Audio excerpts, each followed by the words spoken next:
nanone nongeye kukuramutsa. Abantu bajya bibaza impamvu abagore cyane cyangwa se igitsina gore iyo mu gihe cyo gutera akabariro gitaka, bakavuza induru ndetse bamwe bakanarira.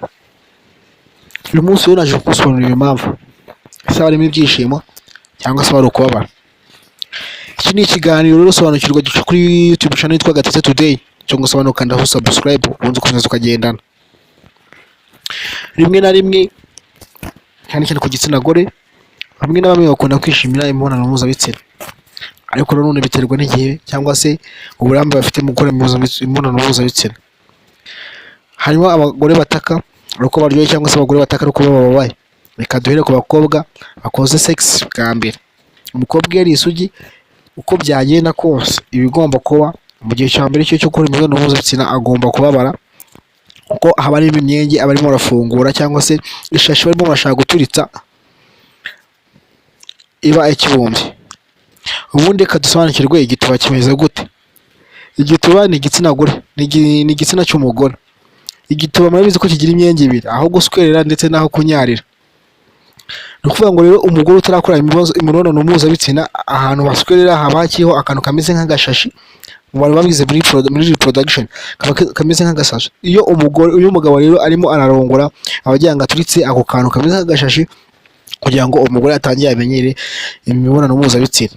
Byanga byakunda rero umugore ari ubwa mbere abikoze agomba kubabara, kuko aba arimo ibintu arimo araturitsa. Ariyo mpamvu bisaba umugabo ufite experience mu guswera cyangwa se mu gucumita kugira ngo ibintu bize kuba byihuse kandi bize kurambirana. Guswera isugi biragorana cyane kuko guswera isugi biragorana, kuko bisaba kuba iyo udasanzwe ufite experience mu guswera isugi, bisaba ko warisize amavuta ku gitsina cyawe. Iki ni ikiganiro sobanukirwa, kandi subscribe kuri YouTube channel kugira ngo ujye ukomeza urye shu. Abantu bibaza ibibazo byinshi, mbese abakobwa iyo bari guswerana n'abagabo cyangwa se abagore bari guswerana n'abagabo bagataka, ese baba babaye cyangwa baba baryohewe? Biterwa n'uko umugabo yabikoze. Hari umugabo uswera akakuryoheza n'umugabo uswera akakubabaza. Cyane cyane yafashe igitsina cyawe akakinjiza mu gitsina cyawe cyane, byangiza abagore. Abagabo mu byumviro, nuzi ibyo guswera umugore wawe, bifata ahagana hasi y'imboro ukajya ukubita, iyo bigakomeza kugenda biba uburyohe. Pana gufata imboro yose ngo uyinjize mu gituba cyose ngo uyimariremo, akenshi byangiza umugore.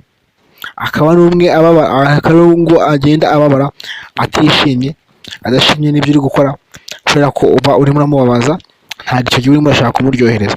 Iyo uri gucumita rero usunika udakubita nk'unyaza, winjizamo igitsina ko ntabwo kimariramo, winjiza umutwe hejuru ukagiza aho ugarukira igitsina cyose utakimariyemo. Kugira ngo iki cyari igice cya mbere cyasobanukirwa, kandi subscribe kugira ngo ujye ukomeza gukurikirana ibiganiro bya Gatete Today. Imana iguhe umugisha.